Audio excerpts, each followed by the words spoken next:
안녕하세요. 저는 결혼 4년 차 올해 42살이 된 여자입니다.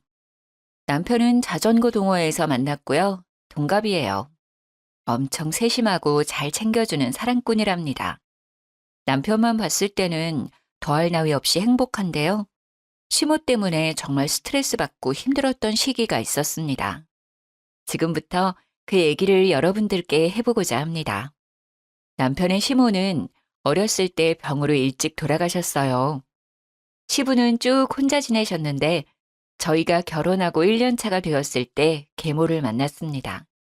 시부가 저희 결혼 후에 암 판정을 받고 조금 힘든 시기에 우연히 만난 계모와 인연이 되어 만나게 되었습니다. 별도로 혼인신고는 하지 않으시고 사실혼 관계로 지내셨어요. 그 사람을 편의상 시모라고 지칭하겠습니다. 시모는 처음 봤을 때 인상이 너무 세고 표독스러운 느낌이라서 친하게 지내기 힘들었는데 알고 지낼수록 사람이 다정하고 좋으시더라고요. 몸이 좋지 않은 시부한테도 참 잘했고 남편과 저에게도 친아들, 친딸처럼 잘 챙겨주셨어요. 하지만 열심히 암투병을 하던 시부는 작년에 돌아가시고 말았습니다. 오래 알고 지내지는 않았지만 시부가 아픈 시기에 만나게 된 시모와의 연을 바로 끊을 수는 없었어요. 시부의 빈소도 끝까지 지켜주었고 감사했거든요. 시부는 돌아가셨지만 그래도 진짜 시모처럼 챙겨드렸고 남편 역시 늘 감사해하며 어머니처럼 모셨습니다. 정말 다정했던 시모였는데 시부가 돌아가신 이후로 점점 본성을 드러내기 시작했습니다. 예, 윤희야. 이번 생일은 혼자라 외롭기도 하고 나도 생일상 좀 받아보고 싶은데. 그럴까요? 그럼 제가 생신상 준비해 드릴게요. 어머니 어떤 음식으로 준비할까요? 드시고 싶은 거 있어요? 뭐, 요즘 인터넷 검색하면 이것저것 많던데. 그냥 남들 하는 거 알아서 준비해 봐. 알았어요, 어머님. 제가 검색해보고 준비할게요. 시부 돌아가시고 혼자 보내는 생신이라 기분 좋게 생신상 차려드리기로 했죠. 저희 남편도 친정엄마 아빠 생신 때 잘 챙겨주거든요. 제가 요리를 잘하는 편은 아니라 근사하게는 못해도 최선을 다해서 시모의 생신상을 차려드렸어요. 어머님, 제가 요리 솜씨는 없지만 그래도 열심히 차렸어요. 생신 축하드려요. 건강하세요. 생신 축하드려요, 어머니. 그동안 우리 아버지 챙기느라 고생 많으셨어요. 저도 남편도 진심으로 시모의 생신을 축하드렸고 서운하지 않게 시부가 계실 때보다 용돈도 더 많이 챙겨드렸습니다. 아유, 이게 다 뭐야? 음, 미역이 좀 질기다. 국도 좀 짜고. 아유, 아, 그래요? 국간장을 좀 많이 넣었나? 제가 요리는 진짜 소질이 없어서. 그럼 어머님, 갈비찜 좀 드셔보세요. 아까 신랑이랑 먹어봤는데 맛있더라고요. 갈비도 좀 고기가 질겨. 고기가 싼 건가? 어머님, 이거 한우예요. 이상하다. 아까 괜찮았는데. 어설프지만 열심히 준비한 생신상이라 부족해도 좋아하실 줄 알았는데 이것저것 트집 잡으면서 불만족스러운 표정을 짓는데 기분이 좋지 않더라고요. 게장은 너무 맵다, 얘. 아우, 물 좀 줘. 그리고 동그랑땡에 소금들이 부었니? 아우, 너무 짜. 어머님도 참, 오늘 왜 이렇게 까탈스러우시지? 저는 맛만 있는데요. 윤희가 엊그제부터 장보고 레시피 검색해서 만든 거예요. 생일엔 잡채인데 잡채도 없네. 이거 윤희가 월남쌈 드시라고 채소 하나하나 손질한 거예요. 잡채보다 더 손이 많이 가는 요리인 거 아시잖아요. 어머니가 좋아한다고 싱싱한 야채들 고심해서 골라온 거란 말이에요. 드셔보세요. 아삭아삭하니 맛있어요.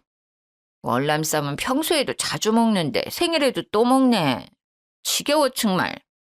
불평하는 시모를 보며 남편은 열심히 준비한 거라고 맛있는데 왜 그러시냐며 제 편을 들어줬는데 잡채는 왜 없냐고 가짓수가 적다며 또 불만을 표시하더라고요. 저랑 남편 입맛에는 분명히 맛있는데 시모 입맛엔 별로인 건가 싶었죠. 시모가 그렇게까지 입맛이 까탈스러운 사람은 아니었던 것 같은데 정말 제가 한 음식들이 입에 안 맞으셨던 건지 음식 하나하나 꼬투리를 잡았어요. 그날 집으로 가는 길이었는데 눈치만 보던 남편이 저를 달래줬죠. 자기 기분 많이 상했지? 괜찮아? 아니, 나 솔직히 속상해. 오늘 혼자 보내시는 생신이라 조금 마음이 그러신가? 엄청 툴툴거리시긴 하더라. 내가 괜히 미안하더라. 우리 윤희가 생신상 차려드리려고 열심히 준비했는데 말이야. 정말 기분은 좋지 않았는데 그래도 자기가 이렇게 위로해주니 좀 나아졌네. 가는 길에 편의점 가서 맥주나 사갈까? 자기 좋아하는 감자칩에 맥주 마시자. 좋아. 나 오징어 땅콩도 사줘. 그래, 그래. 맥주 마시면서 기분 풀자. 남편 덕에 안 좋은 마음은 금방 풀렸어요. 그렇게 시모 생신을 찝찝하게 보내고 또 한창 바쁠 때라 정신없이 보내고 있는데 시모한테 전화가 왔습니다. 윤희, 지금 바쁘니? 아니에요. 어머님 말씀하세요. 무슨 일 있으세요? 예, 너 말 서운하게 한다. 이제 시아버지 없다고 나는 남이라 이거야. 꼭 무슨 일이 있어야 전화하니? 요즘 연락도 통 안 하고 말이야. 별 뜻 없이 건네는 말에도 비꼬아 듣고 트집을 잡았죠. 그래도 시부가 떠나서 마음이 헛헛해서 그러나 싶어서 잘 달래드리려고 노력했어요. 에이, 어머님도 참. 그런 뜻 아니에요. 우리가 왜 남이에요. 그리고 저 요즘 일이 바빠서 정신이 없었어요. 잘 지내고 계시죠? 아니, 다른 건 아니고, 뭐, 일이 있다면 무슨 일이 있긴 한데. 정말요? 무슨 일인데요? 아니, 내가 운동을 하다가 말이야. 팔이 부러졌지, 뭐야. 팔이 아파 죽겠어. 어머, 정말요? 괜찮으세요? 병원은 좀 다녀오신 거예요? 금이 좀 갔는데 한동안 무리하지 말래서. 그래서 내가 밥을 못할 것 같은데 반찬 좀 해다 줄 수 있니? 팔은 이래도 밥은 챙겨 먹어야 할 것 아니니. 혼자 있으니까 뭐 하기가 너무 힘들다. 아, 알겠어요, 어머님. 당연히 제가 챙겨드려야죠. 그럼 제가 이따가 퇴근하고 반찬 가져다 드릴게요. 푹 쉬고 계세요. 시모는 운동하다가 팔이 부러졌다며 반찬을 해달라고 전화를 한 거였죠. 솔직히 지난번 생신상에서 불평했던 것만 생각하면 기분이 좋지 않았지만 팔이 부러졌다는데 거절하기는 좀 마음에 걸려서 가져다 드린다고 약속했죠. 대신 제가 직접 만들지는 않고 집 근처 맛있는 반찬 가게에 갔어요. 어차피 제가 반찬해서 가지고 가봤자 맛이 어쩌고저쩌고 할 것 같아서 그럴 바엔 맛있는 반찬 드시는 게 시모도 저도 좋을 것 같았어요. 하지만 그대로 가져가면 또 한 소리 할 듯 싶어 집에 들러서 반찬통에 담아갔죠. 어머님, 팔은 좀 어떠세요? 제가 이것저것 챙겨왔는데 입에 맞으시려나 모르겠네. 그래도 맛있는 반찬들로만 챙겨왔어요. 반찬 다 드시면 또 연락 주시면 가져다 드릴게요. 윤희 왔니? 팔이 너무 아파 죽겠다, 얘. 팔 불편하셔서 어떡해요. 깁스는 얼마나 하셔야 해요? 시모는 왼쪽 팔에 반깁스를 하고 있었어요. 모르겠네. 일단 지켜봐야 할 것 같다 그러던데. 아휴, 내 팔자야. 아저씨 떠나보내고 되는 일이 하나도 없네. 아휴, 속상해 정말. 혹시 수술해야 하시는 건 아니에요? 그런 것까진 아닌데 치료하면 더 빨리 낫겠지? 저희 엄마 다니는 곳 괜찮은데 거기 다니실래요? 제가 예약해 드릴 수 있어요. 가신다고 하면 병원비는 저희가 부담할 테니까 편하실 때 아무 때나 가셔도 돼요. 아니, 거긴 너무 멀고 그냥 돈 보내주면 근처 다녀도 되는데 뭘 굳이 거기까지 가. 작은 병원 말고 큰 병원 가셔야죠. 가시려면 제대로 된 병원 가야 해요. 실력 좋은 큰 병원으로 치료 다니시라 권유했는데 얼굴 표정이 썩 내키지 않아 하는 느낌이었죠. 어머님, 좀 앉아 계세요. 반찬은 어디에 둘까요? 냉장고에 넣어둘까요? 그냥 거기 식탁 위에 둬. 내가 정리하는 게 제일 마음 편해. 식사하셔야 하지 않아요? 제가 그릇에 좀 덜어둘까요? 아니야, 됐어. 그냥 둬. 내가 알아서 할게. 시모는 뭔가 퉁명스러운 말투였지만 저는 애써 모른 척 했습니다. 알겠어요, 어머님. 그럼 두고 갈게요. 집안일이 쌓여 있어서 오늘은 먼저 갈게요. 다음에 같이 식사해요. 그래, 외롭지만 혼자 먹어야지 어쩌겠니. 같이 먹어줄 사람도 없고. 에휴, 제가 직접 만들어 온 반찬은 아니지만 시모는 고맙다는 말 한마디도 없었어요. 계속 신세 타령만 했죠. 사실 같이 먹자고도 할 수 있었지만 그렇게까지는 하고 싶지 않더라고요. 저는 집안일을 핑계로 반찬을 두고 나왔습니다. 엘리베이터를 타고 1층에 도착했는데 깜빡하고 시모 집에 두고 온 우산이 생각났습니다. 그날 비가 오락가락해서 우산을 챙겨 나왔었거든요. 다시 엘리베이터를 타고 올라갔어요. 현관문이 살짝 열려 있길래 조용히 문을 열고 들어갔습니다. 어머님, 저 우산을 두고 가서 다시 왔어요. 어머님? 화장실에 가셨나?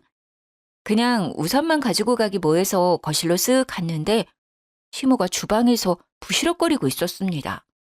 어머님, 식사 준비하세요? 도와드릴까요? 시모가 있는 주방으로 갔더니 아니 글쎄 시모가 제가 준 반찬을 음식물 쓰레기통에 버리고 있더라고요.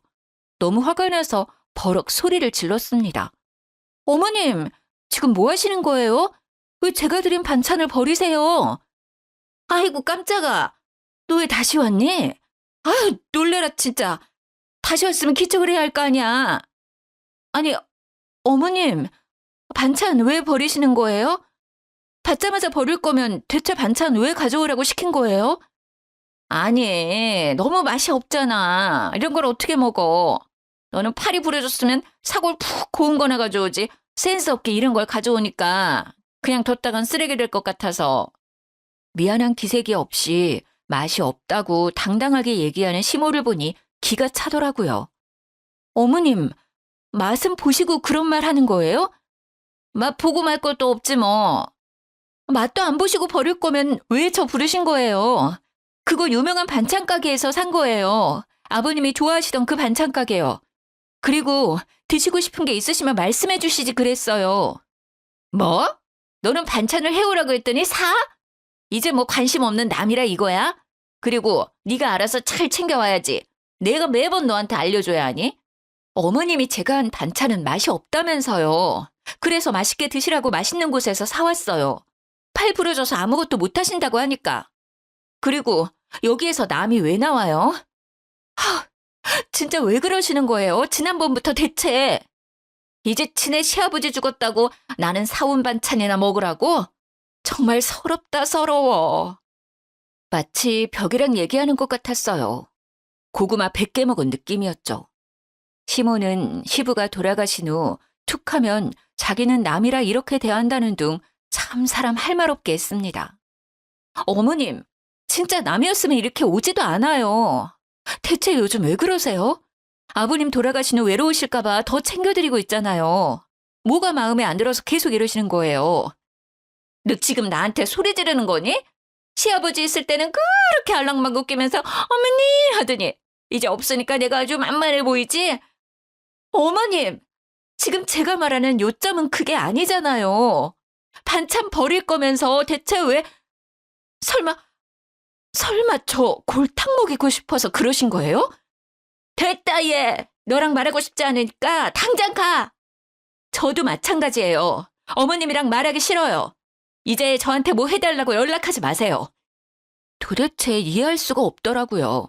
생일상 차려달라고 해서 차려줬더니 내내 불평불만을 쏟고 팔이 부러졌다고 반찬 좀 해오라고 해서 가져다 줬더니 죄다 쓰레기통에 버리고 내가 뭐 마음에 안 들었나? 골탕 먹이고 싶나? 이런 생각밖에 안 들었죠. 그리고 도대체 왜? 뭐 때문에 이렇게까지 하는 거지 싶었어요. 정말 너무 화가 났습니다. 시모는 저와 한바탕 하고 나서 제가 연락을 받지 않을 것 같으니 이번엔 남편한테 연락을 하더라고요. 팔 다친 것을 핑계로 같이 밥을 먹자고 했대요. 어머니가 내일 같이 저녁 먹자고 하는데 자기 시간 괜찮아? 아, 어머님이 자기한테 연락해서 저녁 같이 먹재? 응, 혼자 있는 것도 외로운데 팔도 다쳐서 서럽다고.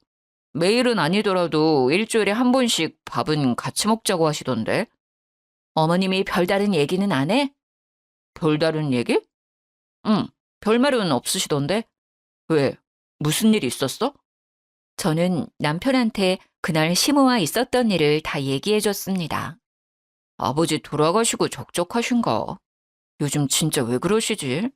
예전엔 안 그러셨는데 요즘은 다른 사람 같네. 내 말이 나 진짜 어머님 이해 안 가.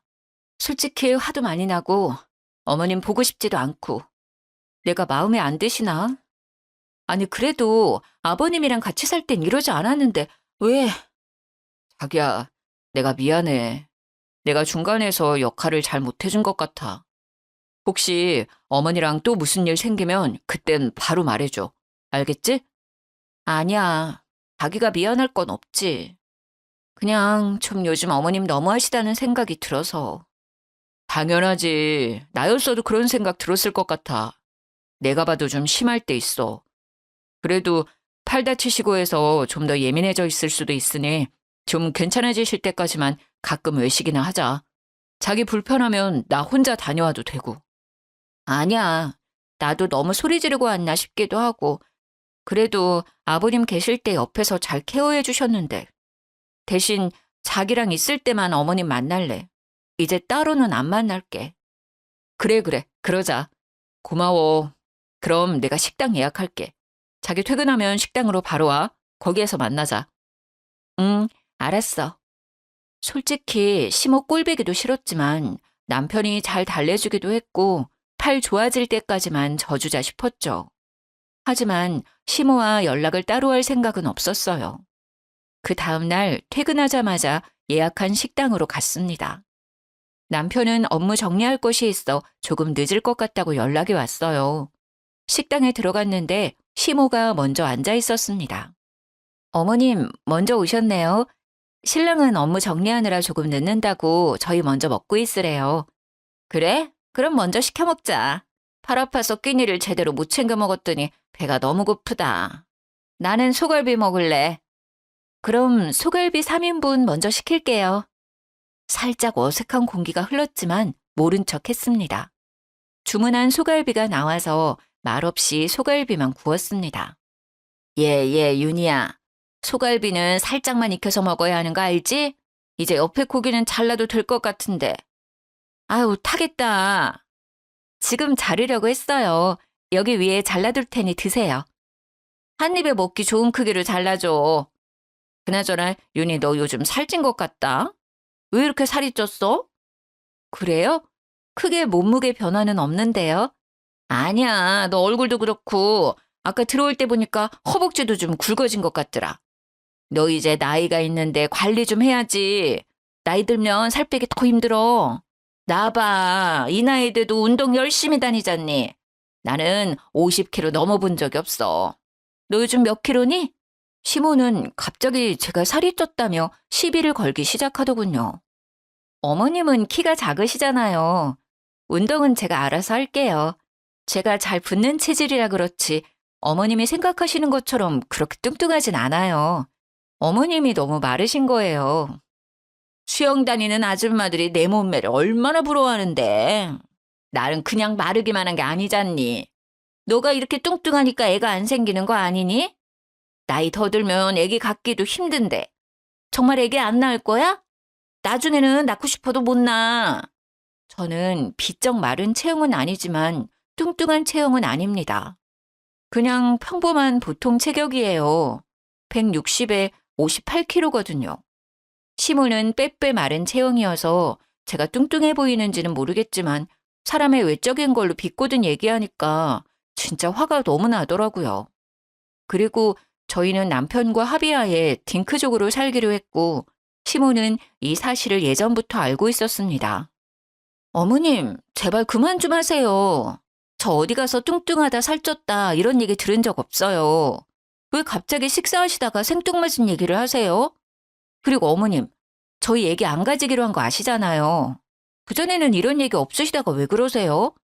왜 저한테 계속 시비 거시는 거예요, 왜? 제 속 다 뒤집어 놓으려고요? 얘 말하는 것 좀 봐. 10이라니. 내가 있는 그대로 말한 건데. 허벅지도 튼실해가지고. 그리고 아기가 안 생기니까 안 가지기로 했다고 둘러대는 거 아니야? 요즘 그런 애들 많다더라. 언제부터 저희 이세에 관심이 많으셨어요? 내가 다 너희 생각해서 하는 말 아냐. 누가 이런 말 해주니? 그리고 몸매 관리하라는 게 어때서 그래? 너 관리 잘하라고 신경 써주는 거잖아. 감사합니다라고 하진 못할 망정? 말을 말아야지. 저희 엄마 아빠도 그런 말은 안 하세요. 솔직히 저 지난번 반찬 사건 이후로 어머님 보고 싶지 않은데 그래도 꾹 참고 나와서 식사하는 거예요. 왜 자꾸 저한테 그러세요? 저 어디가 마음에 안 들어서 그러세요. 아버님 있을 때는 한 번도 이런 적 없으셨잖아요. 지금 제가 왜 어머님한테 이런 소리를 듣고 있어야 하냐고요. 어머, 너 또 나한테 소리 지르는 거니?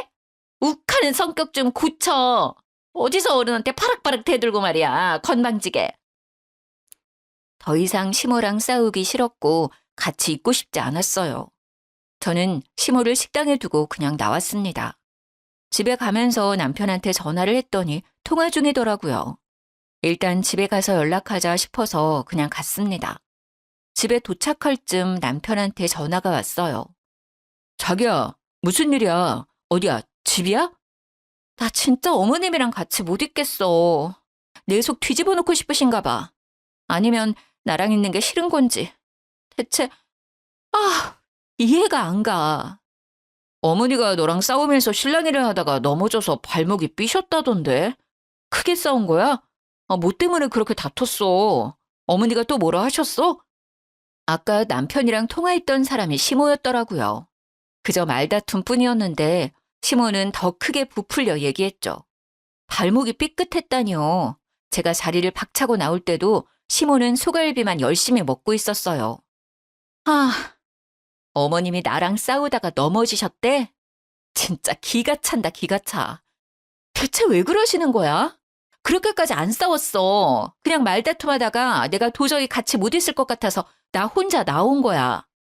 자기야, 일단 내가 다시 전화할게. 나 어머님이랑 통화 좀 해야겠어.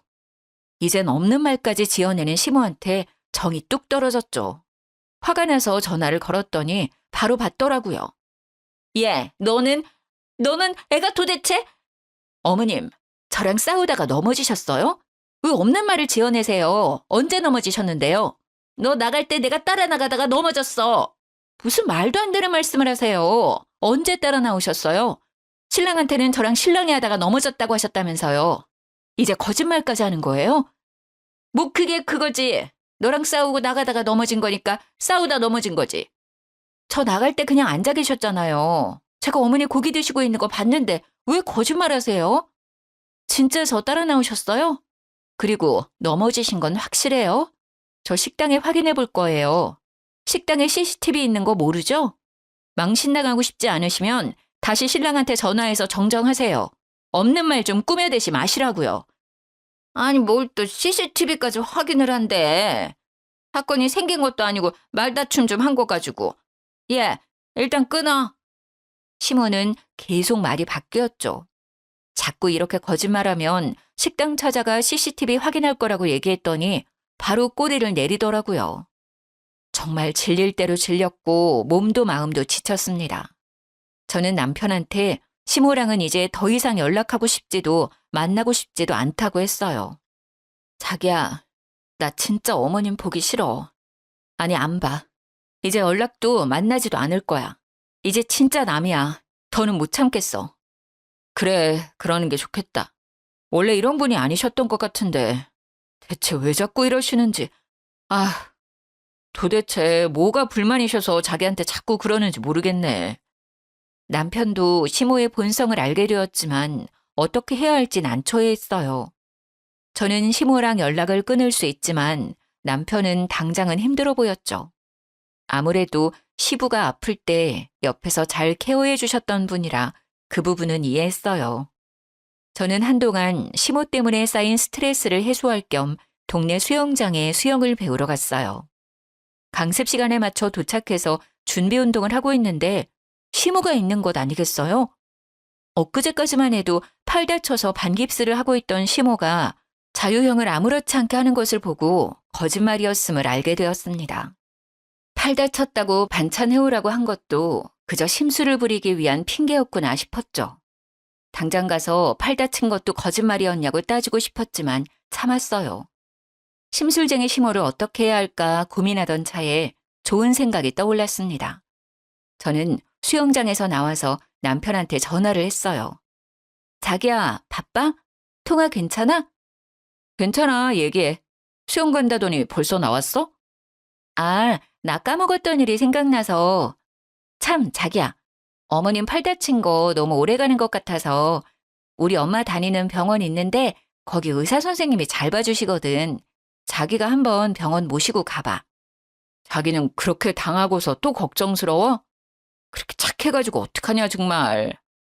뭐 어머님이랑 풀고 싶은 건 아니지만 나이도 있으시고 반깁스 계속 하시는 것도 불편해 보여서 처음부터 병원 가자고 하면 분명 괜찮다고 안 갈 게 뻔하니까 자기가 다른 약속 잡는 척 하면서 병원 한번 모시고 가봐. 예약은 내가 해둘게. 으이그 신경 써줘서 고마워. 알았어. 예약 잡고 말해주면 내가 어머니한테 데이트하자고 하면서 약속 잡을게. 응. 예약하고 바로 연락 줄게. 저는 친정엄마가 다니는 병원에 바로 예약을 했습니다. 약속대로 남편은 시모를 데리고 병원으로 갔죠. 병원으로 간 시모는 엄청 당황했다고 하더라고요. 아니 무슨 병원이야? 나온 김에 한번 가봐요. 예약도 해뒀어요. 그냥 두지 말고 빨리 치료해요. 언제까지 반깁스 계속하고 다니실 건데요. 어머니도 불편하시잖아요. 아유, 아니야. 됐다. 나 그냥 갈란다. 이거 그냥 두면 괜찮아지는 거랬어. 조금 지나면 뼈 붙는데. 시모는 괜찮다며 진료까지 받을 필요 없다고 난리 쳤지만 남편이 억지로 끌고 들어가서 어쩔 수 없이 검사를 받게 되었죠. 병원에서는 당연히 아무 이상이 없다고 말했고요. 어디 보자. 어머님 팔이 엑스레이로도 보이지가 않고 너무 건강하신데요? 깁스는 언제 푸셨어요? 한 달은 넘으셨나요? 네? 그럴 리가요. 반깁스 푸신 지 이틀밖에 안 지났어요. 그럼 검사를 다른 거라면 골절이 나아졌는지 알 수 있을까요? 아니요, 보호자분. 지금 분명 골절이라 하셨는데 그럼 엑스레이로 보여야 되는 게 맞고 지금 상황으론 크게 치료할 부분도 안 보이네요. 그리고 이 나이 되시면 뼈가 약해 골절이 충분히 올 수 있지만 지금 현재로선 골절은 아니고 단순 근육통이라 생각이 드네요. 네? 어머님 어떻게 된 거예요? 병원 진료 보고 반깁스 하신 거라면서요. 이런 반깁스는 요즘 약국 가서도 쉽게 구매 가능해요. 저리거나 근육통이 올 수 있긴 하지만 반깁스까지는 안 하셔도 되는 상태예요.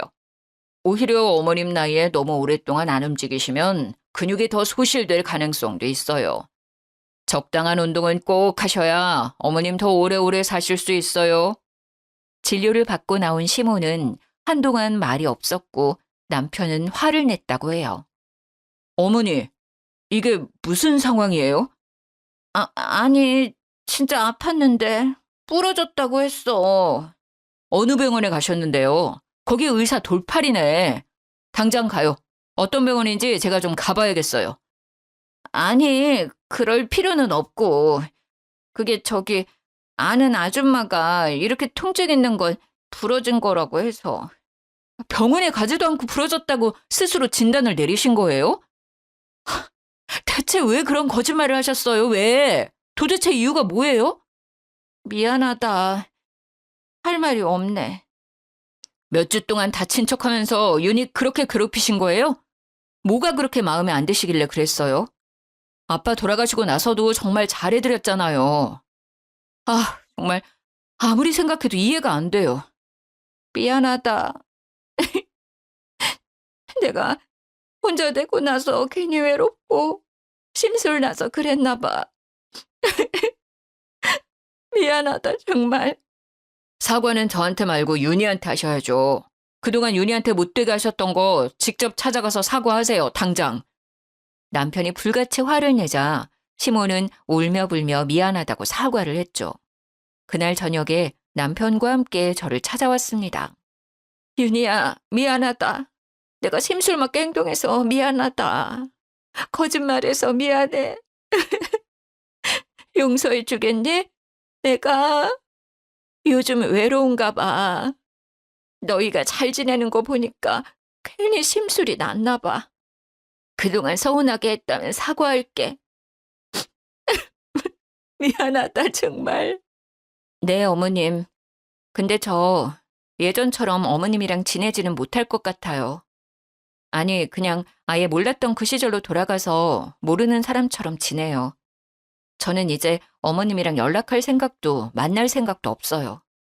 미안해, 정말. 마음이 풀리면 연락을 주겠니? 그때까지 내가 기다릴게. 정말 입이 10개라도 할 말이 없다. 가세요. 더 연락드릴 일은 없을 것 같아요. 사과를 하셨긴 했지만 영 찝찝한 느낌이 가시질 않았어요. 저는 시모한테 얘기한 대로 연락은 드리지 않았고 시모 역시 연락이 오지 않았어요. 남편한테도 한동안 연락을 안 했다고 하더라고요. 저는 등록한 수영장에 다시 나갔습니다. 시모가 없는 시간대로 피해서 강습을 들었죠. 수영 강습 후 샤워를 하고 드라이기로 머리를 말리고 있는데 저녁 고급반을 다니는 아줌마들이 속닥속닥 하는 이야기 소리가 귀에 들려왔습니다. 영희 엄마, 그 얘기 들었어? 그 7시 타임 수영 오는 강씨 아줌마 말이야. 아, 그 삐쩍 마르고 하얀 그 아줌마? 그 아줌마 왜? 시모가 7시 타임 때에 다니는데 삐쩍 마르고 하얗거든요. 그리고 시모 성이랑 똑같길래 드라이기를 멈추고 아줌마들 얘기에 집중을 했습니다. 그 강씨 아줌마 같이 지내던 아저씨가 암으로 죽었다며? 어머, 그래? 근데 죽었어? 지난번에 데이트하러 간다고 자랑 엄청 하던데? 얘기 들어보니까 그 아저씨 만나기 전에 또 누가 있었나 보더라고. 어머, 설마 양다리요? 그 아저씨는 헛짝에서 채소 판다고 그러던데? 아무리 들어봐도 시모 얘기 같더라고요. 조금 더 자세히 얘기를 들어봤습니다. 그리고 시부 아닌 다른 사람과의 만남이 있는 것 같았어요. 저는 모른 척 아줌마들 대화에 끼었습니다. 이상하다. 그 아주머니 요즘 남자친구 없는 거 아니에요? 이상해. 아가씨도 그 아줌마 얘기 알아? 지난번에 샤워실에서 만났는데 미주알 고주알 얘기 많이 해주시더라고요. 그때는 아무도 없다고 하셨던 것 같은데. 하여튼 그 아줌마 수다 자판기야. 그냥 툭 치면 후두둑 하고 별 얘기가 다 나온다니까. 근데 사람들마다 전해 들은 말이 다 달라. 뭐가 진짜인지 정말. 나한테는 채소 파는 아저씨랑 만난다고 그랬어. 근데 그 채소 판다는 분은 어디에서 장사하시는 거예요? 그 땡땡 아파트 상가라고 했던 것 같은데. 시부를 만나면서도 다른 사람을 만났다는 사실을 알게 되고 배신감이 들었죠. 그리고 아줌마들에게 시모의 얘기를 흘렸습니다. 참, 그분 팔 다치셨다고 들었는데 전해보니 수영 잘하시더라고요. 왜? 팔 다친 걸 본 적이 없는데. 그 아줌마 이 수영장 물게요. 수영도 잘해서 자유수영도 자주 하던데. 어머, 그래요? 저는 반깁스 하는 걸 봤었거든요. 반깁스를요? 그 양반 아주 웃기는 양반이구만. 나도 지난번에 들은 얘기가 있는데 한번 들어볼텨? 네, 해주세요. 수영장 아줌마들한테 신뢰도가 많이 떨어진 것 같아서 저도 같이 거들었습니다. 그날 그분들과 카페까지 가서 신나게 시모 뒷담화를 했죠. 그리고 저는 수영장 아줌마들을 통해 시모 남친이라 추정되는 분의 가게를 알아냈습니다. 그 주 주말에 시모 남친이 운영하는 채소 가게에 찾아갔습니다. 어서 오세요. 싱싱한 채소들 오늘 오전에 들어왔습니다.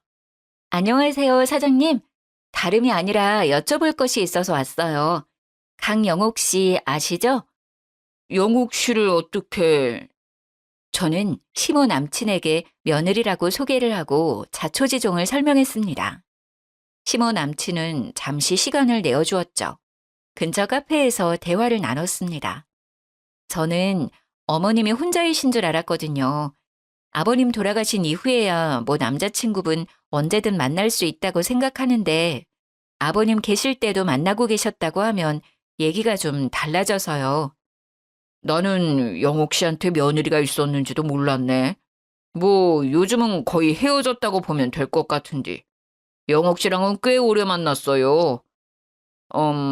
말 편하게 해도 될까? 네네, 편하게 하세요.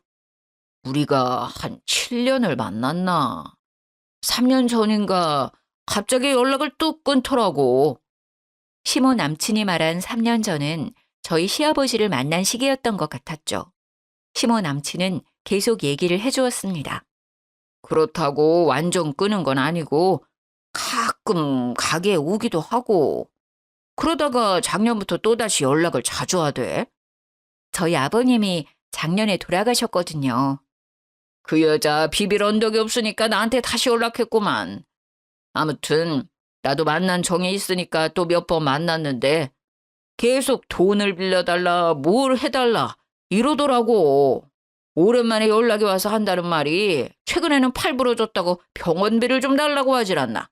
수술해야 하는데 500만 원이 필요하다나. 어머, 아저씨한테도 팔 다쳤다고 연락 왔어요? 저희도 팔 부러졌다고 해서 반찬 해다 드리고 계속 걱정해서 병원 모시고 갔었는데 알고 보니 거짓말이었더라고요. 병원에서 삐끗하거나 금간 흔적은 없었다고 했어요. 참네. 이제는 여기저기서 뽑아먹을 게 없으니까 거짓말해서 사기를 치고 다니네. 좋은 마음 가지고 만나려고 하다가도 만나면 자꾸 돈 거리니까 정이 확 떨어져 버려서 요즘은 그냥 연락도 무시하고 그러고 있는 상황이라고 보면 돼. 자기 필요할 때만 연락하고 나도 이젠 지쳤어. 정말 마음고생 많으셨겠어요. 아무튼 오늘 시간 내주셔서 정말 감사합니다. 내 얘기가 도움이 되었으려나 모르겠는데 그쪽도 잘 해결되길 바래. 생각해보니 시모는 시부한테 혼인신고를 하자고 여러 번 얘기했었어요. 하지만 시부는 혼인신고는 안 하셨죠. 본인 몸도 안 좋은 상태에서 몇 년 안 만난 사람과 덜컥 혼인신고를 하기엔 위험했다고 생각하셨던 것 같아요. 저는 남편한테 바로 얘기를 했습니다. 화가 난 남편은 시모를 찾아갔죠. 당장 이 집에서 나가세요. 아니, 갑자기 찾아와서 이게 무슨 소리니? 거실에서 누워서 TV를 보고 있던 시모는 영문을 모른다는 얼굴로 말했죠. 내가 갈 데가 어디 있다고. 여기밖에 없는 거 알잖아. 어머님 남자친구 있으시잖아요. 채소 가게 하시는 분. 어? 뭐? 제가 시모 남친 얘기를 하니 시모는 당황해했죠. 채소 가게? 무슨 소리야. 네가 무슨 소리를 하는지 도통 모르겠다 얘. 우리 아빠 왜 만나신 거예요? 재산 노리고 접근한 거였어요? 너는 또 섭섭하게 무슨 말이야 그게. 사랑하니까 만났지. 그러니까 아픈 사람인데도 불구하고 만난 거 아니야. 몸이 안 좋으니까 그거 노리고 만나신 거 아니고요? 왜 계속 계시는 동안 혼인신고하자고 했어요? 아니, 뭐 이왕 사는 거 혼인신고하는 게 좋으니까. 시모는 계속 횡설수설하며 동공이 이리저리 흔들리더라고요. 어머님, 저희 다 알고 왔어요. 채소 가게 하시는 분 7년 만나셨다면서요? 아버님 만나면서 연락 안 하셨다가 돌아가시고 저번 주에 다시 연락하셨다면서요. 네가 어디에서 그런 말을 듣고 왔는지 모르겠는데 내 얘기도 듣지 않고 다른 사람 말만 듣고 그러는 게 어딨니? 저 그분 직접 만나고 왔어요.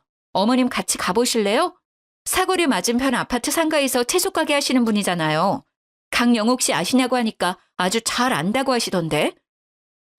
만났다고? 어떻게 알고 만나? 아니 네가 왜 거길 왜 갔어? 시모는 놀라서 토끼 눈이 되어선 말까지 더듬거리는 거 있죠? 아빠 돌아가시고 재산 다 저한테 상속되니까 그게 못마땅하셨어요? 그래서 그렇게 심술 부리신 거냐고요? 아니야. 그런 거 아니야. 내 얘기 좀 잠깐 들어봐봐. 됐어요. 더 이상 듣고 싶지 않아요. 당장 나가요. 우리 아빠가 지내던 집에서 당장. 여기에서 있는 거 굉장히 불쾌해요. 다신 얼굴 보고 싶지 않으니까 당장 나가세요. 어떻게 그렇게 얘기할 수가 있니? 내가 니네 아빠 돌아가실 때까지 그렇게 옆에 있었는데. 시모는 자기 필살기인 시부를 거들먹거렸어요. 그러는 모습에 남편은 더 화가 났죠. 이제 그만하세요. 지금까지 드렸던 용돈, 해드렸던 거 모두 다 내놓으라고 하고 싶은데 참는 거예요. 왜? 말씀하신 대로 아픈 아버지 옆에서 잘 케어해 주셨으니까. 저 지금 진짜 너무 화가 나서 손이 떨릴 정도예요. 마지막으로 좋게 말씀드릴게요. 당장 나가세요. 진짜 꼴도 보기 싫어요. 다신 저희 앞에 나타나지 마세요. 지금 이렇게 좋게 보내드리는 게 제 마지막 배려예요.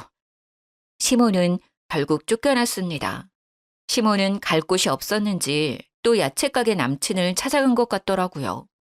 하지만 그분 역시 시모한테 온갖 정이 떨어진 상태라 바로 내쳤다고 하더라고요. 시모 남친도 시모가 설마 양다리를 걸치고 있을 거란 생각을 못했던 듯 했어요. 다니던 수영장에서도 시모의 얘기가 좋지 않게 퍼져서 아줌마들과 사이도 어색해졌다고 하더라고요. 그렇게 다시는 얼굴 보지 못할 줄 알았는데 뜻밖의 곳에서 또 마주치고 말았네요. 막내 이모가 국수집을 개업하셔서 개업 축하할 겸 국수도 팔아드릴 겸 갔는데 아니 거기에 시모가 서빙 알바를 하고 있는 게 아니겠어요? 이모, 저희 왔어요. 윤희 왔구나. 아이고, 임서방도 왔네. 앉아. 국수 말아줄게. 이모, 여기 세팅 좀 해줘요. 네. 저랑 남편을 본 시모는 사색이 되어 후다닥 도망치듯 주방에 가더라고요. 저는 이모한테 시모 얘기를 해줬죠.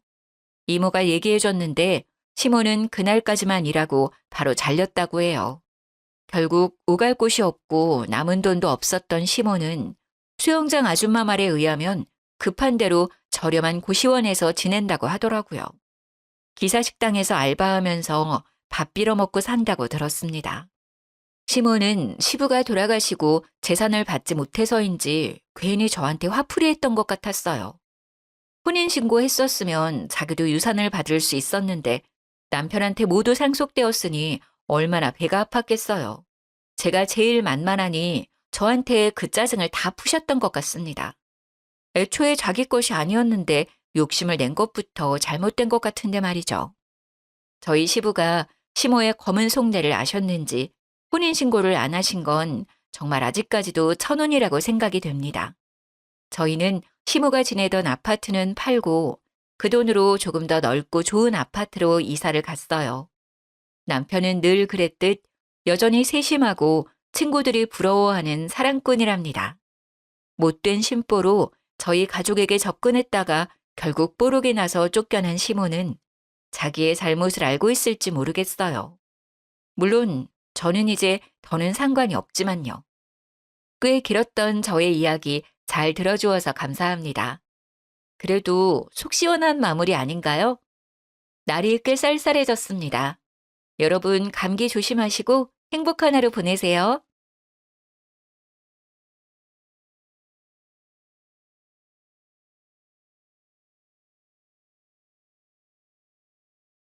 안녕하세요. 저는 돌싱녀로 돌아온 30대 초반의 지방 사는 여성이에요. 남자 보는 눈이 없다는 말, 혹시 그 말에 공감하신 분이 여기 있으실까 모르겠지만 저에게 이 말은 뼈아픈 이혼의 기억이기도 해요. 아, 그리고 한 가지 더. 부모가 반대하는 결혼은 하는 게 아니다라는 말도 저에게는 참 아픈 말이기도 해요. 저의 결혼을 아버지가 무척 반대하셨거든요. 저와 남편은 동갑내기로 친구들의 소개로 만나게 됐어요. 남편은 제조업 종사자였고 저는 네일샵을 운영 중이었어요. 저는 어릴 때부터 공부보다는 미용에 더 관심이 있었고 그 때문에 대학교 진학은 포기했었어요.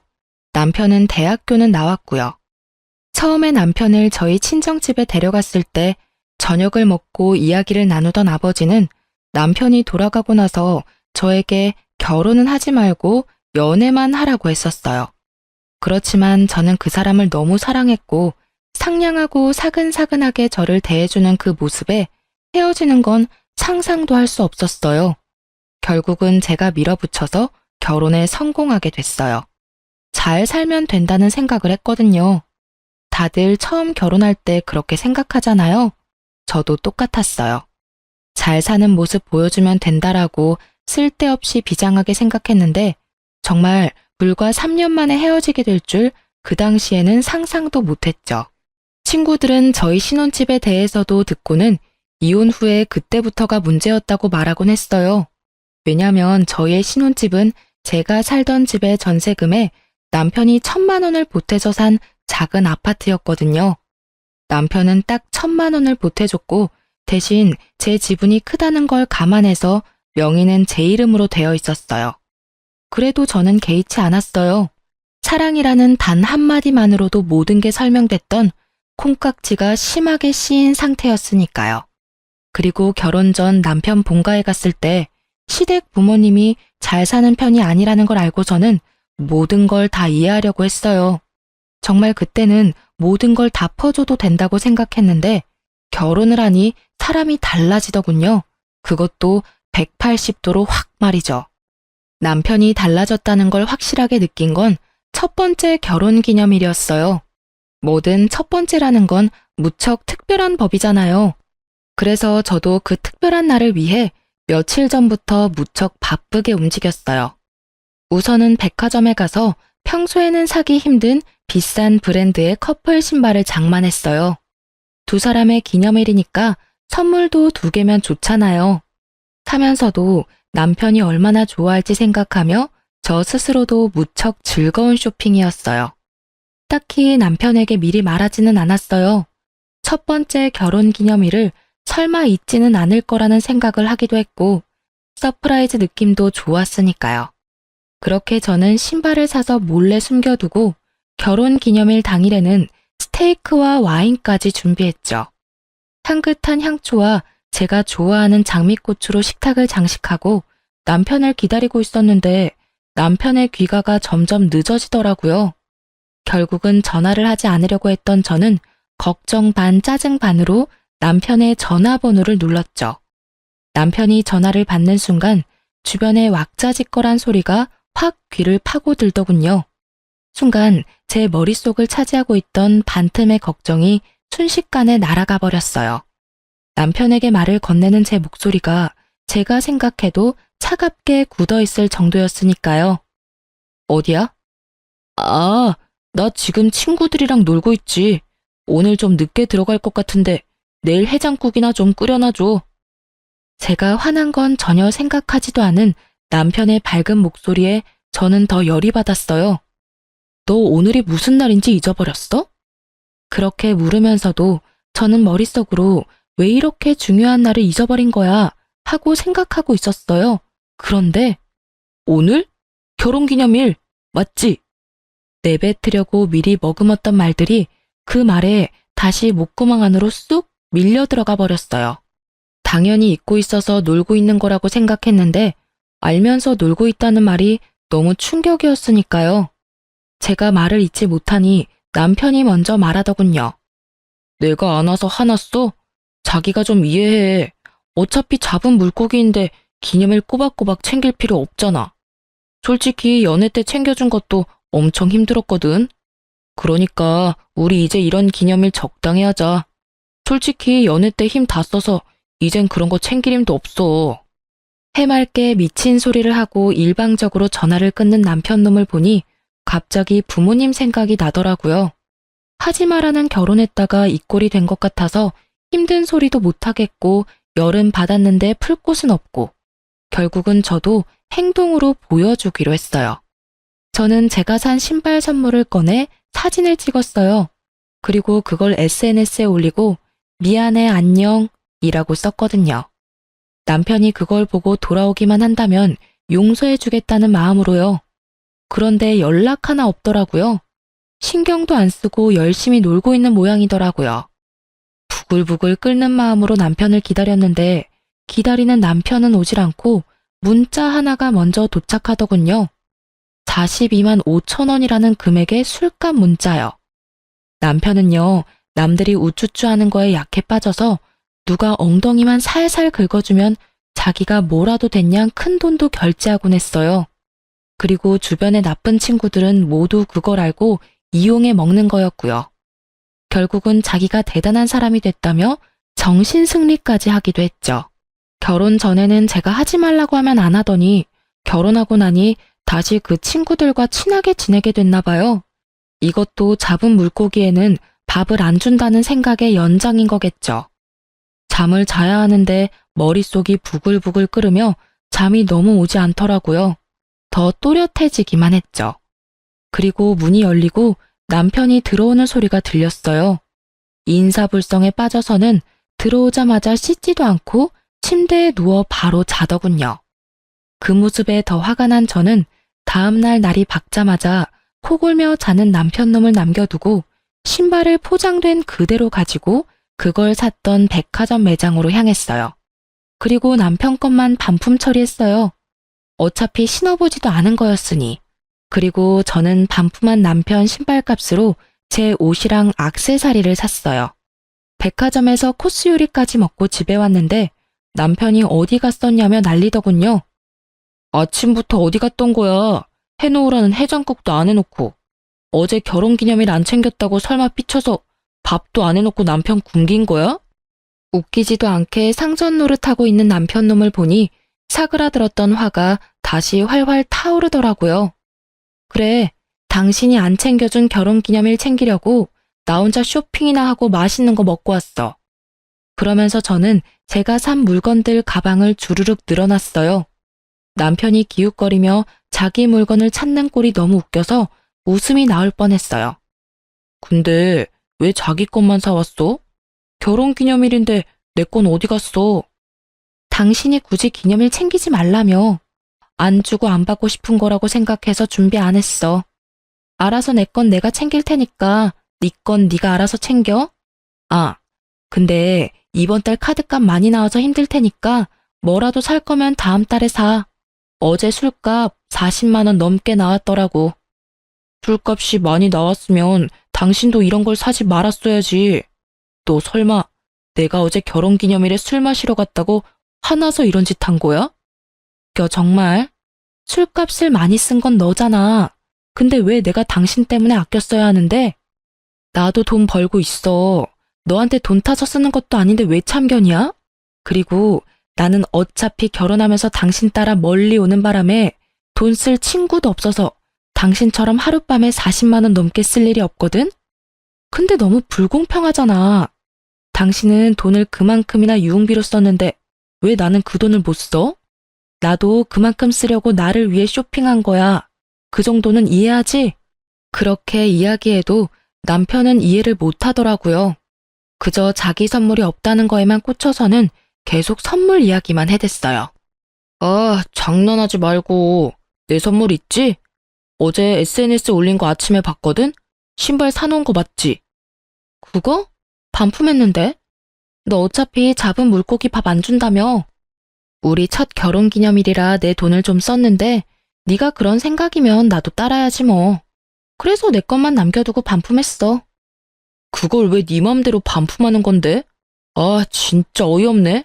아니, 무슨 생각으로 샀다가 반품을 한 거야? 이래서 못 배워먹은 것들은 티가 나. 아무것도 아닌 일에 금방 토라져서는 이런 일이나 버리고 머리 빈 여자랑은 결혼하지 말았어야 했는데 내가 바보지. 어휴. 그래, 나 고등학교도 겨우 졸업했어. 근데 내가 산 물건 내가 처분하는 게 왜 안 되는 건데? 네 돈 주고 산 것도 아니잖아. 반품을 하든 태워 먹든 네가 무슨 상관이야?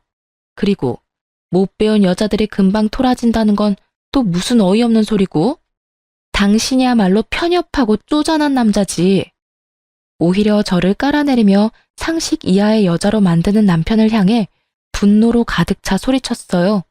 엄청 화가 나는데 머리는 차분해지더라고요. 마치 얼음물을 뒤집어 쓴 것처럼요. 아니, 사줬다가 반품하는 것도 웃기잖아. 그냥 줬으면 될 일을 왜 번거롭게 반품을 했냐고. 아니, 너 해달라는 대로 해줬는데 왜 지랄인지 모르겠네? 이런 거 챙기지 말자며. 잡은 물고기 밥도 안 준다며. 나도 똑같이 하겠다니깐? 걱정하지 마. 앞으로도 쭉 그렇게 안 챙겨줄 거니까. 생일도 각자 알아서 챙겨. 알았지? 결국 신발 하나 날려먹고 앞으로의 선물 기회도 날려먹을 상황에 처한 남편은 그게 아깝기는 했는지 그 뒤로는 기념일을 꼬박꼬박 챙기더라고요. 아주 싸고 생색내기 좋은 것들로만요. 사랑이나 애정 따위는 들어있지 않은 그런 물건들 말이에요. 그러면서도 꼭 자기가 원하는 것도 꼭 챙기더라고요. 그 이후로 마음에 생긴 균열은 급하게 봉합이 됐지만 이미 무너진 신뢰는 다시 세워지지 않더라고요. 그렇지만 저희의 결혼 생활은 다시 이어졌어요. 그 정도 싸움으로 이혼을 결정하는 사람은 없잖아요. 이때는 그저 남편 놈의 나쁜 면을 하나 정도 알게 됐다는 느낌 정도였거든요. 그런 저를 이혼 생각에 빠지도록 만든 건 그로부터 2년이 되지 않던 어느 날의 일이었어요. 그때는 저희 아버지의 환갑이 곧 다가오고 있을 때였어요. 저희 아버지는 형제가 5이었는데 아버지 위로 두 큰 삼촌은 환갑이 되기도 전에 돌아가셨거든요. 그래서 저희 가족에게 환갑은 무척 중요한 행사이기도 했어요. 게다가 그 다음 해에는 시부의 칠순 잔치도 있었기에 남편과 함께 저희는 3년이 다 되어 가도록 돈을 모으고 있었어요. 각자 30만 원씩 돈을 내서 총 60만 원을 한 달에 모았으니까 그 당시에는 2천만 원에 가까운 돈이 저금되어 있었어요. 그리고 그렇게 아버지 환갑을 며칠 앞둔 날 갑자기 시부모님께서 해외여행을 떠나신다고 연락이 왔더라고요. 저는 갑작스레 여행 간다는 연락이 와서 당황했어요. 그 전에 남편이나 시댁에서 말해줄 거라고 생각했는데 당일날 알게 됐거든요. 그래도 두 분이 노후를 잘 보내고 있구나 하는 생각으로 평범하게 지내려고 했는데 그 뒤로 두 분이 단톡방에 올리는 사진들이 무척이나 심상치 않더라고요. 비싸 보이는 침실의 모습과 음식들의 사진, 그리고 무엇보다 배경이 바닷가라는 것을 보고 그제야 두 분이 크루즈 여행을 갔구나 하고 생각을 했던 거죠. 호화로운 모습을 보니 한 사람당 돈 1,000만 원은 깨졌겠구나 하는 생각을 잠시 했는데 불현듯 그 큰 돈이 어디서 났을까 하는 생각이 떠오르더라고요. 시댁이 원래 그다지 부유한 집안은 아니었거든요. 콕 집어 말하자면 돈을 악착같이 아끼며 사시는 분들이라 저렇게 비싼 것들을 살 성격도 못 되시는데 말이죠. 여행이라면 관광버스에 10,000원 주고 가는 것만 생각하시던 분들인데 갑작스러운 크루즈 여행이라니. 게다가 옷도 다 새로 사서 입었는지 무척 비싼 옷을 입고 있더라고요. 저는 순간 쎄한 느낌이 등골을 스치는 걸 느꼈어요. 시부모가 로또에 당첨된 게 아니라면 무슨 일이 생긴 게 틀림없다는 생각으로 남편에게 조심스레 물어봤어요. 근데 당신 시댁 어른들 무슨 돈이 있으셔서 크루즈 여행을 가셨을까? 평소에는 비싼 음식 먹기만 해도 경기를 하시는 분들이시잖아. 아, 그거? 내가 돈 좀 보태드렸어. 명색이 아들인데 이럴 때 효도 좀 해야지. 안 그래? 아버지 칠순도 얼마 안 남고 해서 말이야. 저는 그 말에 화가 났어요. 그렇지만 뭐라 할 수는 없었어요. 자기 부모님 여행 보내드리는데 자기 돈 보태는 거 제가 뭐라고 할 수 있는 상황이 아니잖아요. 그렇지만 우리는 부부고 서로 경제권을 완전히 묶은 건 아니지만 큰 돈 들어가고 나가는 거는 서로에게 알리는 게 좋잖아요. 그래서 제가 남편에게 한마디 했어요. 부모님 여행 보내드리는 거 나도 찬성이긴 한데 그렇게 큰 돈 쓸 거면 미리 나한테 말 좀 해줘야 하지 않아? 게다가 여행 가시는 걸 당일날 아는 것도 좀 그렇고 그런 건 미리 좀 말을 해줘. 어차피 다시 모으면 되잖아. 금방 돈 모았는데 또 금방 모이겠지. 그 말에 저는 잠깐 머리가 멈췄어요. 제가 뭘 들은 건가 싶었거든요. 다시 모으자니 뭘? 재차 확인하는 제 모습에 남편은 태연스럽게 말하더라고요. 우리 한 달에 30만 원씩 총 60만 원씩 모으던 거 있잖아. 그 돈으로 크루즈 여행 티켓 끊고 옷도 사드렸지.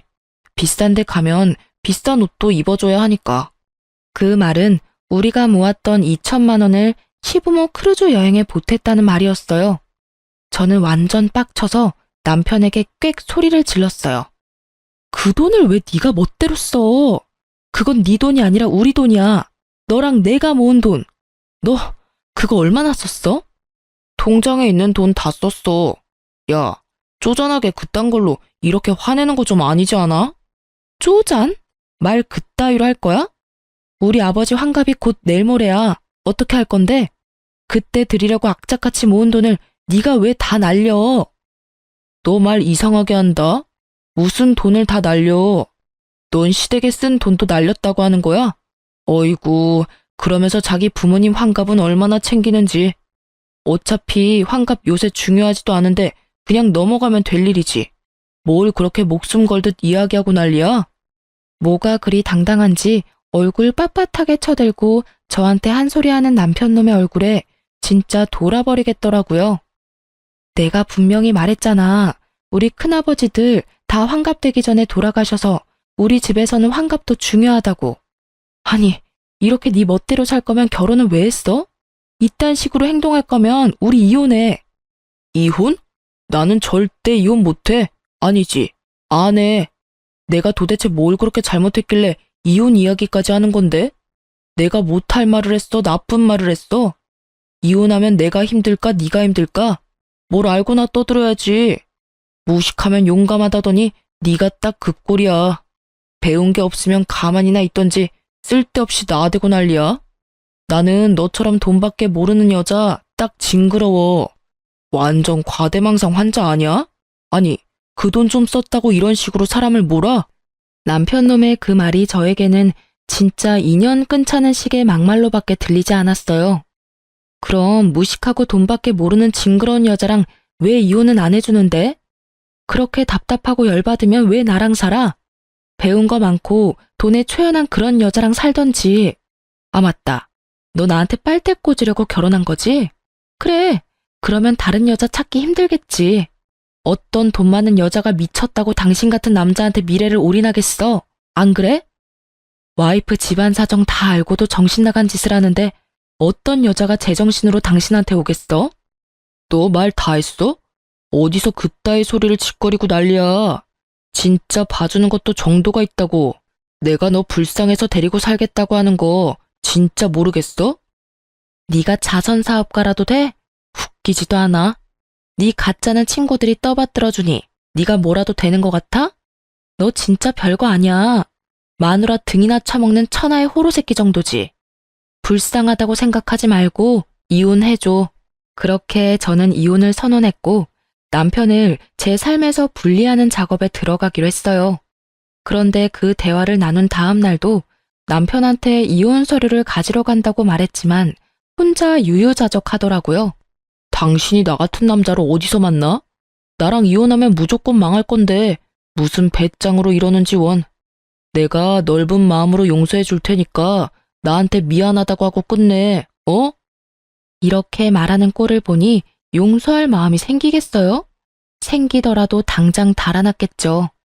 그런 제 속도 모르고 남편놈은 저한테 사과하라며 난리더라고요. 상황이 이해가 안 가나 봐요. 미쳤어? 헛소리 그만하고 당장 이 집에서 나가. 난 당신 얼굴 꼴도 보기 싫으니까. 당장. 내가 왜 집을 나가?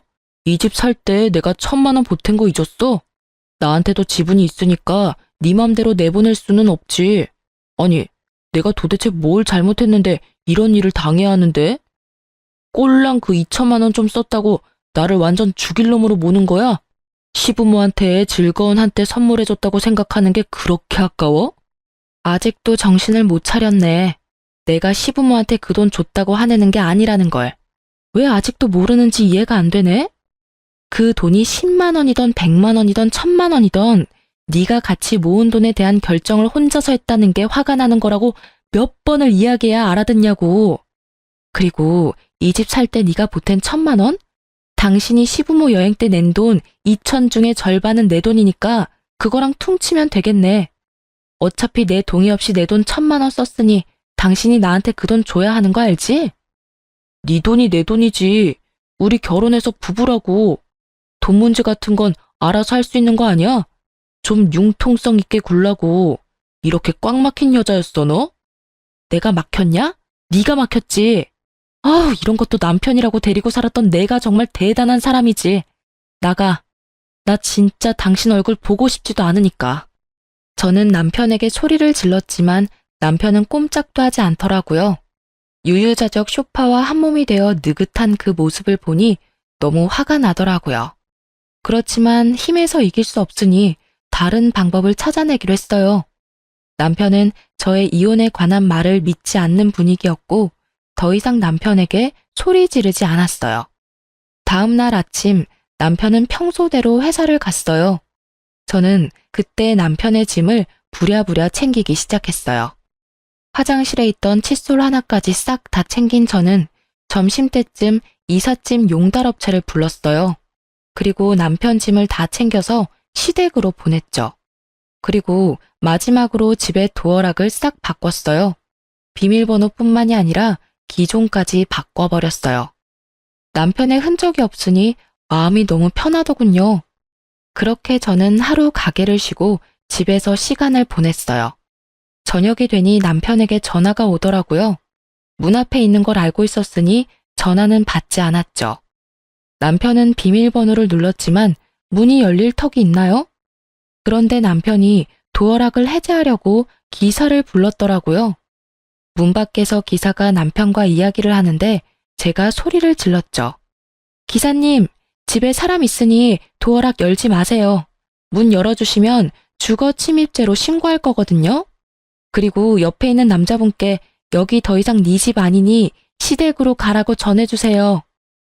제 말에 밖에서 소리가 나더니 결국 기사가 돌아간 듯 하더라고요.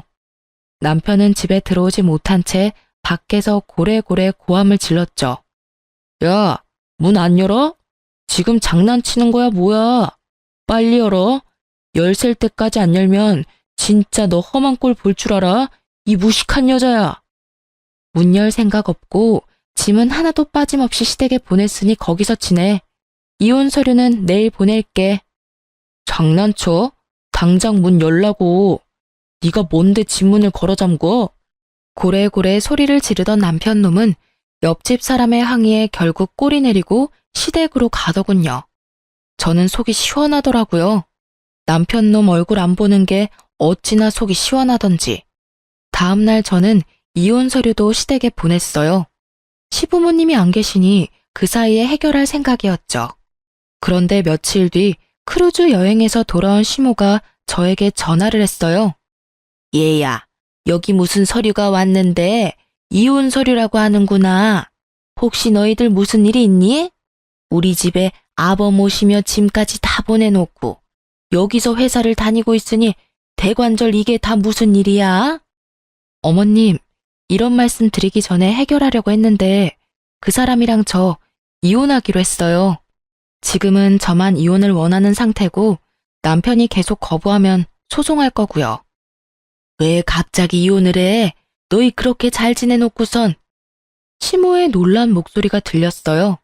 저는 시모에게 다 털어놓기로 했어요. 시댁에서도 이제는 알아야 할 상황이기도 했고요. 그 사람이 저희가 같이 모은 목돈을 몰래 혼자 다 썼더라고요. 다른 건 다 용서해도 그건 좀 아니잖아요. 개인 돈도 아니고 우리가 같이 사용하는 돈을 어떻게 그렇게 함부로 사용할 수 있어요? 그럴 리가. 걔는 절대로 그런 애가 아니야. 설마 그렇다 하더라도 필요한 곳에 썼겠지. 필요한 곳이기는 했죠. 두 분 호화 크루즈 여행 갈 때 쓴 돈이 그 돈이거든요. 저도 두 분 여행 보내드리는 거에 불만은 없어요. 그런데 사용할 거라면 최소한 미리 저한테 이야기라도 해야 하지 않나요? 그런데 저는 어머님이 사진 보내기 전까지 여행 가는 거에 대해 아무것도 몰랐어요. 게다가 그 돈은 저희가 양가 부모님 잔치 때 쓰려고 모은 돈이었어요. 특히 저희 아버지 환갑이 바로 코앞인데 그 돈 다 써버려서 저는 지금 해드릴 수 있는 게 없고요. 아니, 이런 걸 다 떠나서 최소한 저한테 미안한 감정이라도 가져야 하는 거 아니에요? 아예 저를 무식하고 돈만 밝히는 여자라고 얼마나 고래고래 소리를 치는지. 그래서 이혼하기로 했어요. 제 말에 시모가 꿀먹은 벙어리가 되더군요. 그 2천만 원을 두 분께 쓴 거 아깝다고 생각하는 거 절대 아니에요. 만약 아버지 환갑이 아니었으면 두 분께 충분히 그런 선물 드릴 수도 있는 상황이었고요. 그런데 그 큰 돈을 같이 모은 사람에게 한마디의 상의도 없이 써버리는 건 그 사람 잘못이 틀림없다고 생각해요. 아니, 잘잘못을 가릴 필요까지도 없이 그냥 제가 그런 사람을 견디지 못하겠어요. 앞으로 집을 옮기거나 사업 때문에 큰 돈이 생기면 이번처럼 똑같이 자기 원하는 대로 돈을 쓰지 않겠어요? 하나를 보면 열을 한다고 제가 봤을 때는 그럴 만한 사람이거든요. 얘야, 우리는 그런 건 생각도 못하고 나는 그저 아들이 개인적으로 모은 돈이라고 생각했어. 내가 생각해도 그게 나쁜 일이기는 한데 그것만으로 이혼하는 건 너무 성급하지 않니? 오해가 있을지도 모르고 또 다르게 생각하면 이해해 줄 수 있을 법도 하고. 그거 하나만으로 헤어지자고 하는 건 아니에요. 그 사람은 저한테 무식하다거나 배워먹지 못했다거나 그런 말을 서스럼없이 쓰거든요. 게다가 제가 하는 말을 하나도 신경 써서 듣지를 않아요. 저희 가족 대대로 환갑을 못 넘긴 분들이 많아서 우리 집은 환갑잔치 중요하게 생각한다고 몇 번을 말했는데도 환갑잔치 2주 앞두고 이런 짓을 벌였으니까요. 와이프를 얼마만큼 아래로 보면 장인어른은 이렇게 홀대하는 걸까요? 이야기를 듣던 시부모도 제 말에는 아무런 말도 더 이상 잊지를 못했어요. 이건 서로 이해하라는 선을 떠난 무척이나 감정적인 상황이 되어버렸으니까요. 예, 며느라가 미안하다. 우리는 그런 것도 모르고 내가 이놈한테 단단하게 일러놓으마. 대체 그 녀석은 어쩌자고 이런 일을 한 거야? 시모가 급히 저에게 위로의 말을 건네더라고요. 그렇지만 이미 상해버린 감정은 다시 봉합되지 않았어요. 결국 이혼 소송이 진행되었고 남편놈은 제가 일하는 네일샵까지 찾아와 제게 소송을 취하하고 돌아오라며 당당하게 굴더군요. 소송 취하하고 빨리 원래대로 다 돌려놔. 너처럼 무식한 여자 누가 데려가? 나 말고는 너 받아줄 사람 없다니까. 그리고 내가 100번 양보해서 이번 환갑 때 50만 원 정도 지원해 줄게. 솔직히 그거면 떡을 치고도 남잖아. 정말 말은 잘하죠. 1000만 원과 50만 원이 비교가 되는 것도 아닌데 마치 인심 써서 그 정도 해준다는 걸 보니 정말 대단하다 싶더라고요. 지금 나하고 개그하는 거야? 2천만 원을 가져다가 홀라당 해먹고는 고작 50만 원을 준다고? 너한테는 그게 상식이야? 어떻게 눈 하나 깜빡 안 하고 그런 미친 소리가 나와? 그리고 내가 많이 배우지 못한 건 맞지만 네가 인간이 덜 된 놈이라는 건 잘 알겠어. 넌 뭘 그렇게 많이 배웠길래 남이 모은 돈까지 말도 없이 쓰는 미친 짓거리까지 배운 거야? 미친 짓거리? 이게 사람이 봐주니까 눈에 뵈는 게 없지? 나 오늘 여기서 계속 죽치고 있을 거니까 알아서 해. 네가 소송 취하해 줄 때까지 나 안 나가. 남편놈은 대기석 의자에 널브러지듯이 앉아서는 눈까지 감고 팔짱까지 끼고는 모르쇠로 운운하며 앉아있더라고요. 웃기지도 않네. 그렇게 대단한 님께서 왜 나 같은 별 볼 일 없는 여자랑 이혼을 못해서 그렇게 난리야? 혹시 집 때문에 그런 거야? 아니면 또 돈 모아두면 다 가져가려고 그런 거야? 짐작하는 곳이 너무 많은데 다 나쁜 이유들 뿐이라서 나는 이혼 소송 취할 이유가 없는데 저는 남편놈을 향해 쏘아붙였어요. 정신 나간 헛소리를 실실 하는 거 보니 진짜 실성이라도 했나 싶었거든요. 제 말을 듣고도 들은 척도 안 하는 남편놈을 보고 제가 말로 해서는 안 될 것 같아서 그 길로 친오빠들에게 전화해서 저의 네일샵으로 불렀어요. 남편놈이 남의 영업장에서 일을 방해하고 있다가 들어오는 오빠들의 모습에 그나마 정상적인 모습을 취하더군요. 이 양반이 또 여기서 이러고 있네. 당장 여기서 나와. 남의 가게 영업 방해하지 말고. 오빠 셋이 그놈 앞에서 으름장을 놓는데도 철면피를 쓴 이 남자는 더욱 뻔뻔하게 굴더라고요. 아니 형님, 저희는 아직 결혼한 사이예요. 와이프 옆에 있는 게 뭐가 그렇게 잘못된 건가요? 그리고 남의 부부 일에 참견하지 마시죠. 잘못이지. 동생이 싫다는데 계속 이러는 거 스토킹인 거 몰라? 그리고 우리는 처음부터 널 우리 가족으로 생각한 적 없어. 동생이 너무 원해서 결혼을 시켜준 것뿐이고 다행스럽게도 이제라도 헤어진다는데 당연히 도와줘야지. 그러니 더 이상 동생 괴롭히지 말고 썩 꺼져. 괴롭히기는 누가 괴롭혔다고 그럽니까? 그냥 오해가 좀 쌓인 것뿐이라고요. 이야기하다 보면 다시 돌아올 일이고 다시 얼굴 맞대고 살다 보면 좋아질 일이고 마치 자신은 하늘을 우러러 한 점 부끄럼 없다는 듯 당당하게 말하는 걸 보니 제 뱃속이 다 꼬이더라고요. 좋아지기는 혼자 김칫국 마시지 말고 나가라니까. 한 번만 더 우리 동생 괴롭히면 그때는 주저하지 않고 경찰에 신고할 테니까 알아서 하라고. 결국 3명의 오빠들에게 한 소리 거하게 들은 남편놈은 투덜대며 돌아갔어요. 저는 오빠들에게 너무 미안한 마음뿐이었어요. 그렇지만 오빠들은 역시 제 편이더라고요. 저 자식 또 오면 우리한테 전화해. 어차피 우리 다 근처에 있잖아. 우리 없으면 아버지 불러도 되고. 아빠는 너무 미안해서 못 불러. 그렇게 반대하는 결혼했었는데 이제 와서 도와달라고 하는 것도 죄송스럽고. 걱정하지 말래도 아빠가 너한테 쏟는 애정이 보통은 아니잖아. 그러니까 다음에 이런 일 있으면 아버지 불러. 알았지? 저는 오빠의 말대로 하기로 했어요. 그리고 남편놈이 사업장 근처에 얼씬거리기만 해도 오빠들을 소환했어요.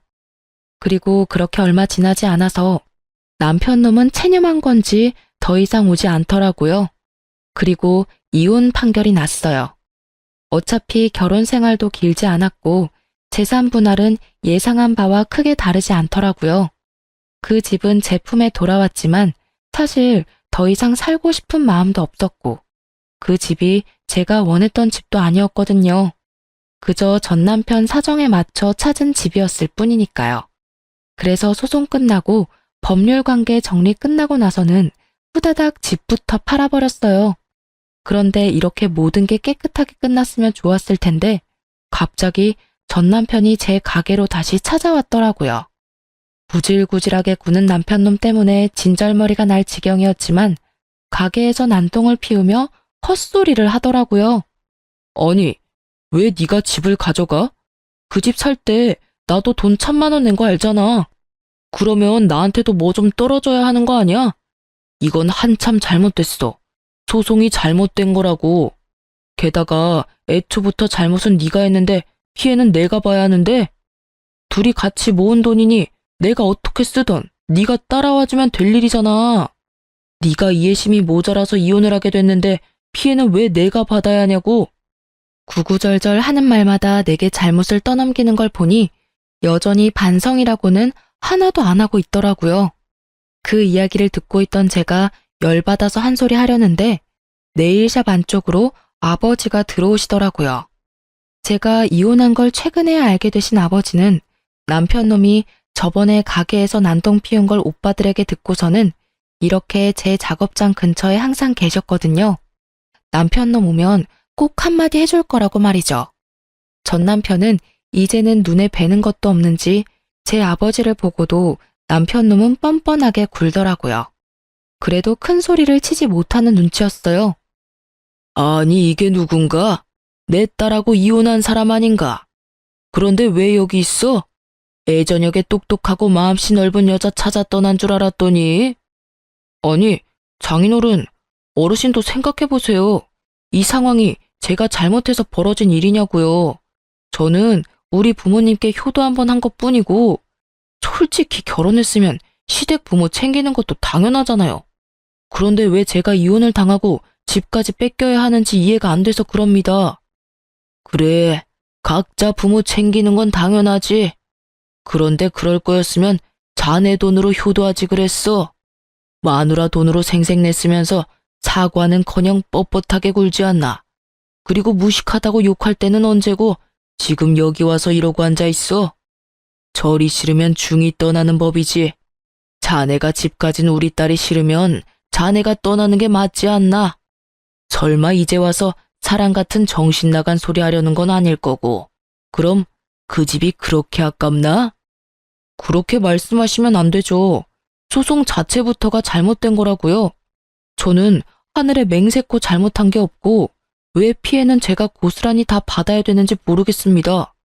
와이프가 시댁을 모시지 않은 게 더 큰 잘못이라고요. 그러니까 같이 살던 집의 절반은 제 것이나 다름없고요. 그게 무슨 말도 안 되는 소리야. 잠깐, 기다려봐라.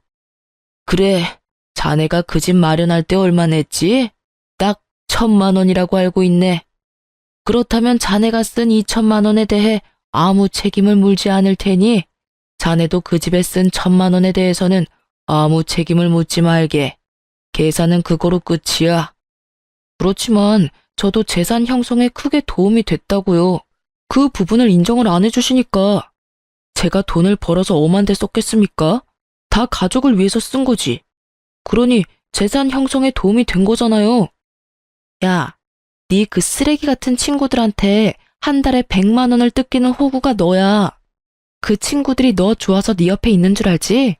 다 네가 돈을 그만큼 쓰니까 옆에 붙어서 알랑거리는 거지. 돈 없어 봐. 네 옆에 있겠어? 그래놓고 뭐? 가족을 위해서 썼다고? 결혼하고 기념일마다 날 챙겨주기를 했어? 선물을 사주기를 했어? 아무것도 해준 것도 없는 주제에 뚫린 입이라고 막말한다 이거지?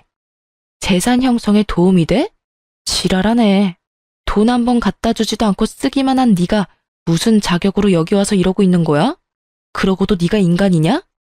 야, 네가 아무것도 몰라서 그러는데 나도 충분히 남편으로서 부부의 일원으로 재산 형성에 도움이 됐다고. 그리고 친구들한테 돈 쓰는 건 유흥비라고. 너랑 외식할 때도 돈 냈잖아. 어디서 못 배운 티를 내? 네가 뭐 법률적으로 아는 게 있긴 해? 어디서 주워들어가지고 어림짐작하는 것 같은데 제발 좀 제대로 알고 이야기를 해. 결국은 아버지 앞에서도 못 배웠네 어쩌네 입을 놀린 남편놈을 보며 저는 눈앞이 캄캄하더라고요. 그 이야기를 듣던 아버지가 한 소리 하더군요. 그래, 자네 말대로 우리 딸이 배움이 부족하기는 하지. 그런데 그렇게 부족한 우리 딸에게 많은 게 하나 있어. 이제 와서 자네한테 이런 말 하는 게 미안해서 말 안 하려고 했는데 말이지. 우리 딸은 돈복이 많지. 자네가 있는 이 건물이 누구 것인지 모르지?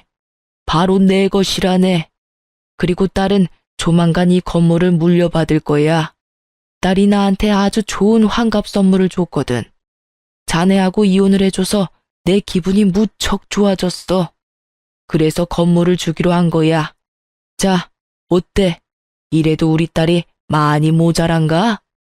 그 말에 남편의 얼굴이 완전 깜짝 놀라더라고요.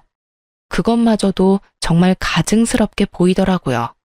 남편에게 처음부터 돈이 많다고 이야기하지 말라고 한 건 아버지였어요.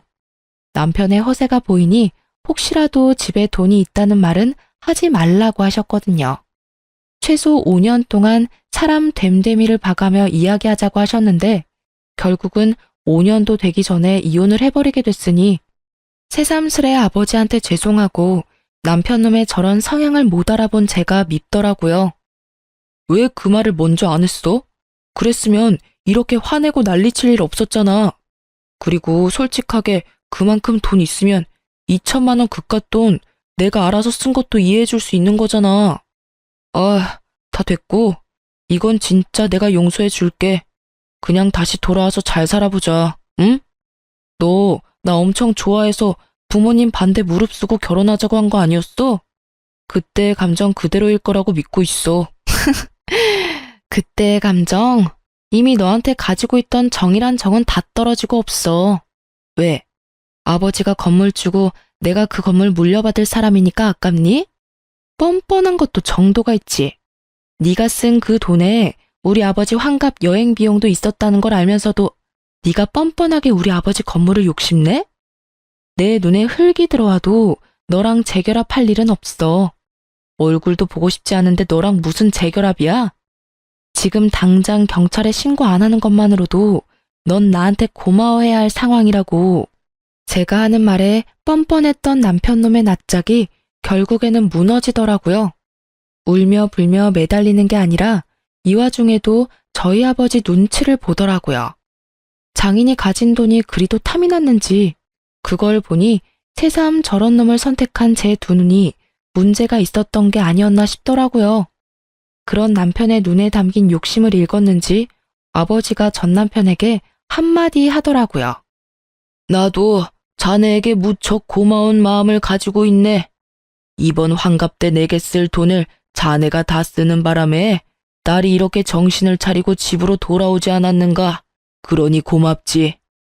그 말에 결국 남편 놈은 더 이상 되돌릴 수 없다고 느꼈는지 제 발로 제 가게에서 나가더라고요.